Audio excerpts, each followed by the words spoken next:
number of people have been running into trouble with Rstudio, in particular with installing packages. They're getting maybe strange error messages. And I guess this is only happening for a small number of people, but it can be frustrating. And I wanted to offer an alternative for those people.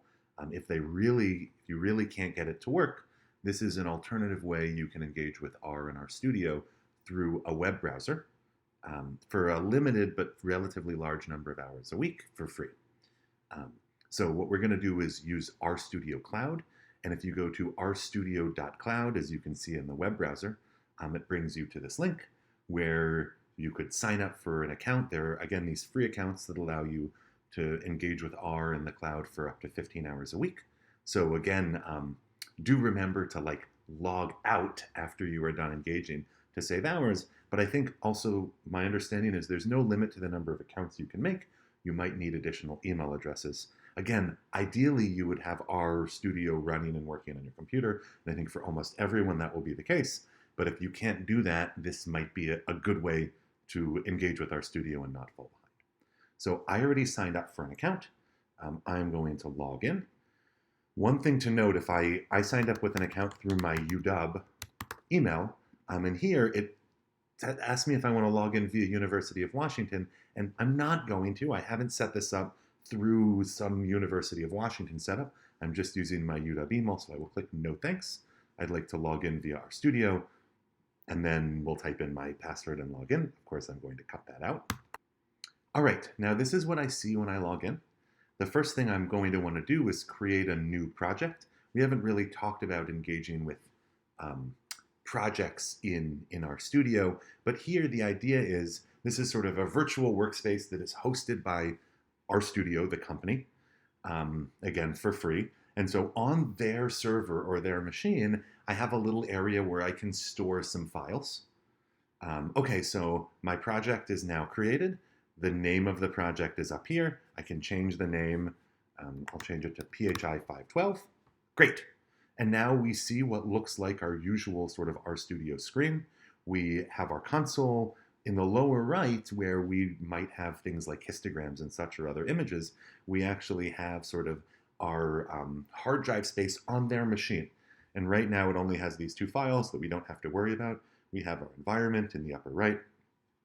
So the first thing that we can do is we can create a new R script, right? And so now this will open this little scratch window and we can save it. And it's not saving on our computer, right? When I pressed Command S, you could click File, Save As. It's not saving on our computer, it's saving on their machine, and we'll be able to see it in the lower right-hand corner once we save it.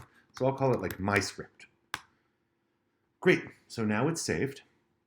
The next thing that we're going to want to do is we're going to want to upload the data that we want to work with, say this NHANES data. So to upload that data, we will click Upload. We will choose a file. This is now from our computer, from my computer, and oh, I was already here. We might, again, have to search to figure out where we downloaded that data set to, the NHANES data that we were engaging with in class, or any data set we engage with. So I'll double click nhanes.csv. I will click OK. And now, seconds later, nhanes.csv is now living on this server. And if I were to say log out and log back in tomorrow and open up this project, all of these files would still be here. The next thing we might want to do is load the dplyr library. Now, if we just try to load the library with tidyverse. Tidyverse, remember we did this in class. If I click run, what's going to happen? It's going to say an error. There's no package called tidyverse, and that's because I haven't installed it yet on this virtual machine. So how do we do that? We'll say install.packages tidyverse, except here maybe tidyverse is going to take a while to install, but that's fine. I will just edit that out. And then we will run this line. All right, 5 minutes later, it's finally installed. It's a little slow to install new packages here, especially tidyverse, which requires many, many packages to be installed. But that's okay. So now it's installed. You should only have to do that once, I think, per project. And I think we're just going to probably engage with, again, one project at a time.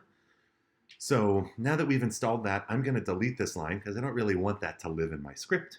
And now I could do things like library tidyverse. And now when I run that, it loads the tidyverse library, and many of you probably have seen that below. And now, for example, I could read in the nhanes data. So I could say dat, maybe that's what I'm calling my data, assignment operator, read.csv, nhanes.csv. One thing that's nice is because all of this is happening in sort of one directory on their server, nhanes.csv lives precisely in the same directory that my script lives in, which is exactly where my working directory is. So I don't have to do all that stuff with finding a working directory.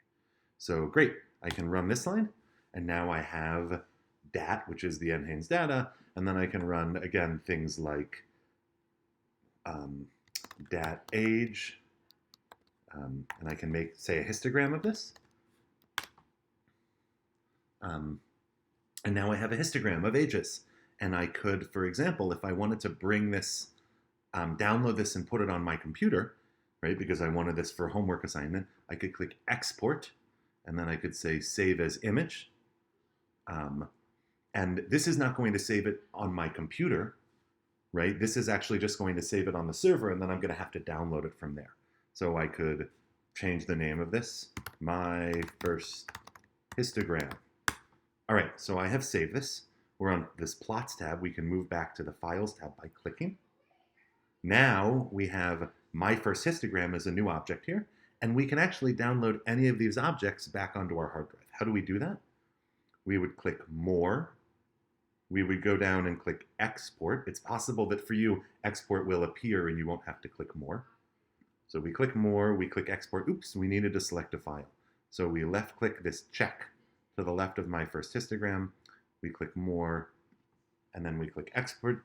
It asks us, it asks if we really want to download this file.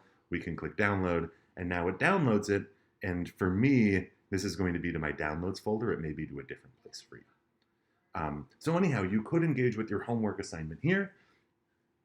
We wrote the script here. You could upload a script if you had written it in your Rstudio, or you could write it here and download it so that you can have access to it later.